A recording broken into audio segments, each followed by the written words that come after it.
बलरामपुर नाम का एक गांव था जहां पर मोहन और सोहन नाम के दो मित्र रहते थे। मोहन बड़ा ही सीधा साधा और ईमानदारी की भाषा बोलने वाला लड़का था। वहीं सोहन थोड़ा चतुर और घमंडी किस्म का लड़का था। दोनों के पास एक एक ढोलक थी जिसे बजाकर वह गांव वालों का मनोरंजन किया करते थे और इसी मनोरंजन का गांव वाले कुछ न कुछ दे दिया करते थे जिससे उनका गुजारा चलता रहता था। एक दिन दोनों वृक्ष के नीचे बैठकर अपने भविष्य के बारे में बात करते हैं। यार मित्र सोहन, अब हम युवा हो चुके हैं, परिवार की जिम्मेदारियां भी हम पर आ गई है। बात तो सही कह रहे हो मोहन, बताओ क्या करें। ये ढोलक बजाने से तो कुछ नहीं होगा। अब हमें कोई ऐसा काम करना होगा कि अपनी मेहनत और लगन से लोगों के बीच अपनी पहचान बना सके। यार मोहन, मैं जिंदगी भर मेहनत नहीं करना चाहता, ना ये ढोलक बजाना चाहता हूँ। मुझे तो कोई ऐसा काम करना है जिससे हम तुरंत अमीर बन जाएं। वो तो तभी संभव है जब हमारी लॉटरी लग जाए। अगर लॉटरी भी ना लगे ना तो भी एक ही रास्ता बचेगा। क्या? दूसरों का धन अपनी जेब में कैसे लाया जाए।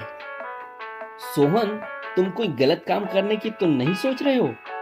इसमें गलत क्या है? देखो, मेरे पास एक आइडिया है। हम अमीरों की दुकान से पैसा नहीं सामान चुराएंगे और उस सामान को इकट्ठा करेंगे और एक दिन अपनी खुद की दुकान खोल लेंगे जिससे किसी को कोई शक भी नहीं होगा।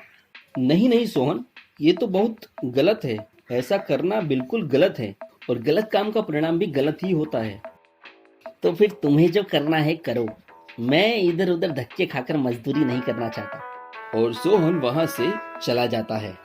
सोहन के दिमाग में जो चल रहा होता है उसी के अनुसार वह यहाँ वहाँ दुकानों से चोरी करता है और लगभग 1 महीने बाद अपनी खुद की दुकान खोल लेता है। एक दिन मोहन और सोहन बाजार में मिलते हैं। अरे मोहन, कैसे हो तुम? बहुत दिनों बाद दिखे। क्या कर रहे हो आजकल? मैं तो बढ़िया हूँ। एक सेठ जी के यहाँ मुनीम जी के साथ काम करता हूँ और भजन संध्या में ढोलक भी बजा लिया करता हूँ। थोड़ा पैसा वहाँ से भी आ जाता है, गुजारा हो जाता है। और तुम बताओ, कैसे हो? यहाँ बाजार में क्या कर रहे हो? अरे यार, तुमने ध्यान ही नहीं दिया। ये देखो मेरी दुकान, ये मेरी ही दुकान है और मैं भी मजे से कमा रहा हूँ। मैंने तुमसे कहा था ना, अमीर बनने के भी शॉर्टकट हैं। वाह सोहन, चलो बधाई हो। तुमने जो सोचा वैसा कर लिया। पर मैं अभी भी यही कहूँगा, जो किया वह गलत किया।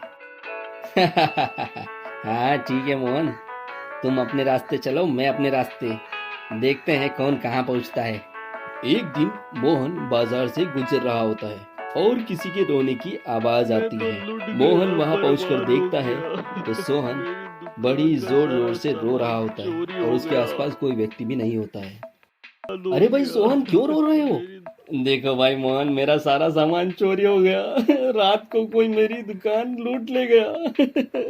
तो सोहन, उसमें रोने की क्या बात है? वो सारा सामान तुम्हारा तो था नहीं। मेरा नहीं था तो क्या हुआ? मैंने कितनी मेहनत से पूरी दुकान खड़ी की थी। तभी मोहन का ध्यान उस ढोलक पर जाता है जिसे वो दोनों साथ साथ बजाया करते थे।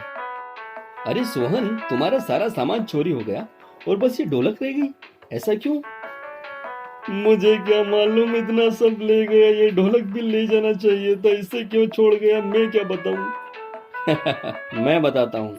ये ढोलक वो इसलिए नहीं ले गया क्योंकि यह ढोलक ईमानदारी की कमाई से आई थी और इसका तुम्हारे साथ प्रेम जुड़ा है। सोहन मोहन की बात सुनकर चुप हो जाता है और उसकी तरफ देखने लगता है। हाँ सोहन, ये ढोलक ईमानदारी और प्रेम की निशानी है, इसलिए इसे कोई नहीं ले गया। मैं तुमसे ना कहा करता था, कोई भी गलत काम मत करना, वरना कभी न कभी इसका परिणाम भी गलत ही निकलेगा। हाँ मोहन, शायद तुम ठीक कहते हो। ईमानदारी और मेहनत का पैसा ही अपना होता है। बेईमानी का परिणाम कभी न कभी गलत ही निकलता है। फिर मोहन और सोहन साथ में भजन संध्या में ढोलक बजाने का काम करने लगते हैं और दूर दूर तक उनका नाम पहचाना जाने लगता है।